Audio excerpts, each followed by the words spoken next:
Не делайте. Откройте, чтобы все видели, что там делать. Сейчас какие претензии? Именно сейчас.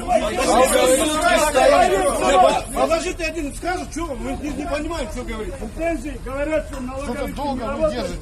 Мы не можем. Почему? Я не на территории погранотряда. Задание дали. Вот Еще один вопрос, ребята. я давно уже езжу. Они должны Вот мы хотим убрать эту службу или наладить их работу.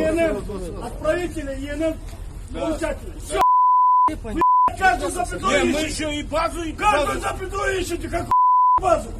Ты что говоришь, по рукам нет? Ну что там, бля, вот все знают. А потом потихоньку, зайди-ка там милицию, зайди-ка Алиев, зайди-ка тот сюда вовнутрь. А все внутри за стекла, бля.